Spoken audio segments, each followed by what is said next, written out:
I said in the assembly, we thought that attacks of this nature were part of our dark past. We certainly didn't think they were part of our present or part of our future. But Pahalgam gave us a rude awakening that this is not just part of what was the situation in Jammu and Kashmir. It's part of our current reality as well. Nobody can say that the protests that came across Jammu and Kashmir, and particularly Kashmir. Jammu, you would anyway expect to react angrily to an attack like this. I think what surprised people was the extent of anger in Kashmir that was visible on the streets. I think 370 would have given people a reason to be more angry. Don't mistake people's anger with regard to the attack in Pahalgam as some sort of endorsement of what happened on the 5th of August 2019, because it's not. The two are different. Something is what it is, then I'm going to say it is. And the fact is that today you have two governments in Jammu and Kashmir, which shouldn't be the case. I know the Lieutenant Governor recently said that only security and law and order is his responsibility and he doesn't dabble in anything else. I think that's then his way of tacitly admitting that Pahalgam perhaps was a failure on his part.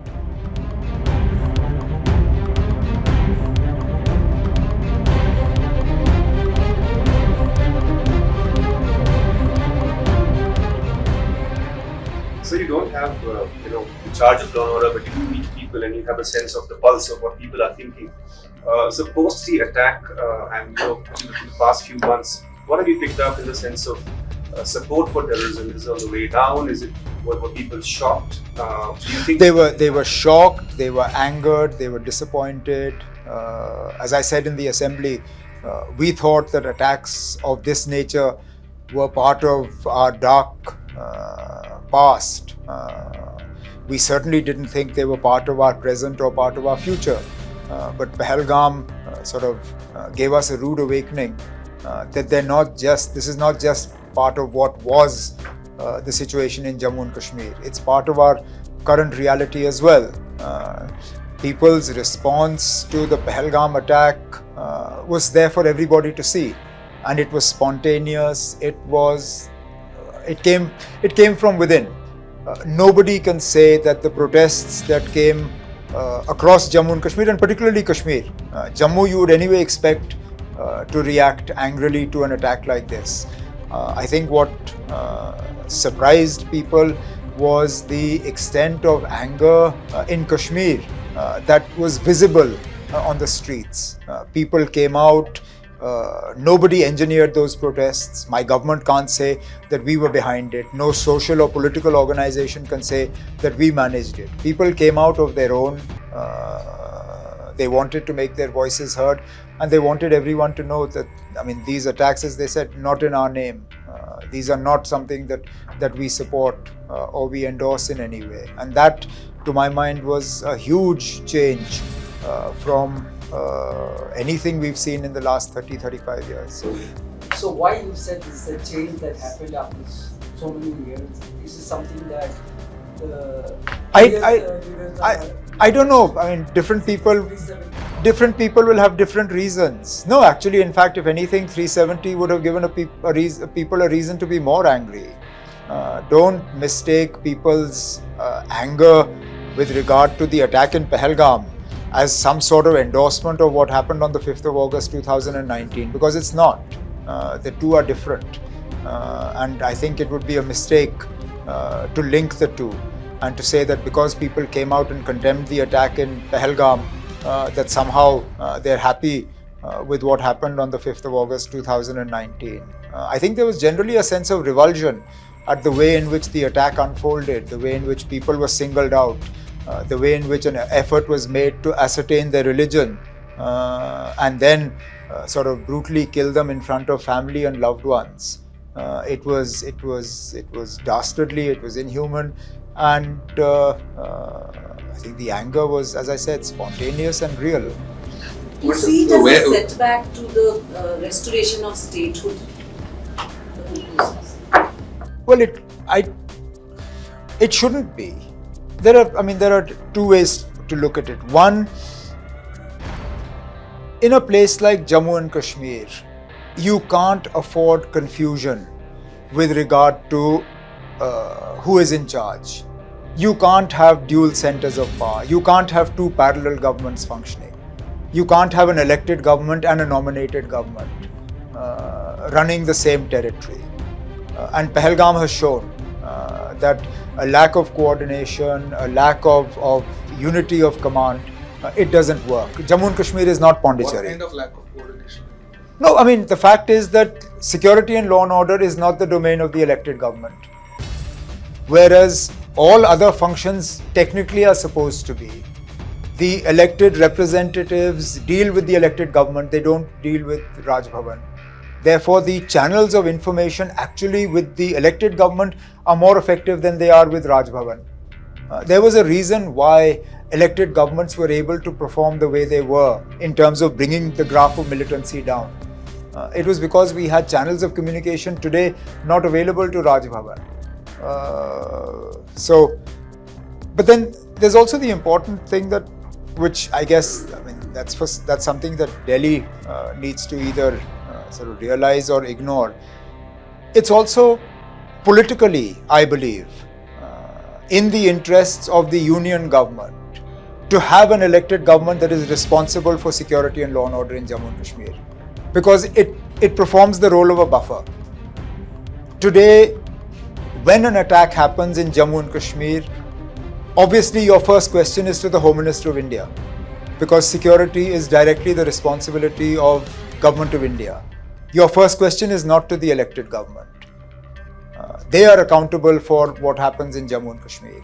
So politically, if I was in the Government of India, I would like to have a buffer, knowing fully well that since what has happened in Pahalgam has happened, you never know when it will happen again. You need that firewall. Umar sir, you have been talking about this LG with dual power center. We have seen in the initial 7 months you were kind of silent and not kind of critical openly about it. But over the past couple of weeks, we have seen critical statements about what LG is doing and how it's functioning from your legislators and all. Why were you silent over the years? Why is this certain? You don't. Because the opposition also saying that You don't come in and straight away start firing. Huh? It takes time to sort of figure out how things work. Have you started firing? No, I haven't quite. Believe me, this is not me when I'm firing. This is me as I've always been. I call a spade a spade. If something is what it is, then I'm going to say it is. And the fact is that today you have two governments in Jammu and Kashmir, which shouldn't be the case. I know the Lieutenant Governor recently said that only security and law and order is his responsibility and he doesn't dabble in anything else. I think that's then his way of tacitly admitting that Pahalgam perhaps was a failure on his part. Because if he's only responsible for security and law and order and Pahalgam happened on his watch, then that's his way of saying, or maybe his way of putting his hand up. But the fact is that he also does dabble in governance related matters. I mean, he goes and lays foundation stones for factories that are coming up in industrial estates that are managed by the elected government. He distributes job orders that are prepared for by departments that are managed by the elected government. So there are sort of areas where the boundaries sort of blur.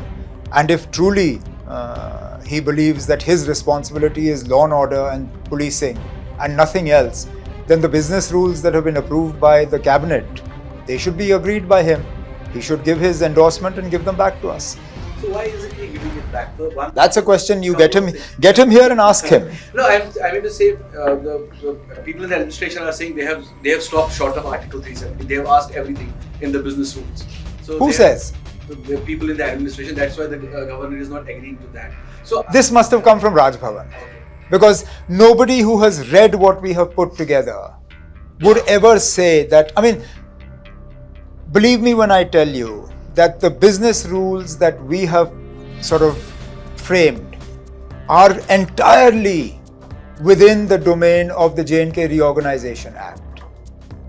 They do not step beyond the bounds of the, even though we disagree with the Reorganization Act, we have not sought to infringe on the Lieutenant Governor's powers with regard to security, law and order, transfer of IAS officers, IPS officers, etc. All we are trying to do is to ensure that, as I said, the distribution of responsibilities, it is clear-cut and there is no sort of confusion. So isn't there an expiry date to this patience you are showing from right from the day? Everything has an expiry date. So when is that going to I'm not given to threats. That's not in my nature. And if I was to give you a date here, it would sound like a threat. So let me just say that everything comes with an expiry date, and that's it. And so one last thing, one thing in this part. The opposition in Kashmir is saying that why isn't Omar Abdullah what he was before elections? He was fiery, he was talking about Article 370, dialogue with Pakistan, he was talking about everything under the sky. And suddenly when he came to power, he has been, it is the government of transfers, which he is not even able to do even that. So why? Look, I'm sorry, but there is a reason opposition is called opposition. It's because they oppose everything. That's their mandate. I have been in the opposition. I know how it works. There is nothing that we will appreciate a government for, because we believe that it will cost us in the next election if I praise something. So if I was in the opposition today, I would be saying exactly the same things, because that's what opposition does. The fact is that what have we been silent on? In the first assembly session that we had, we passed a resolution calling for the restoration of the special status of Jammu and Kashmir and constitutional guarantees. Did we not? It was part of our commitment in our manifesto and we fulfilled it. Now, please appreciate that in the past, when an assembly, Jammu and Kashmir assembly passed a political resolution like this, what happened to it? It was, forget not being accepted. It was, for all intents and purposes, it was dismissed.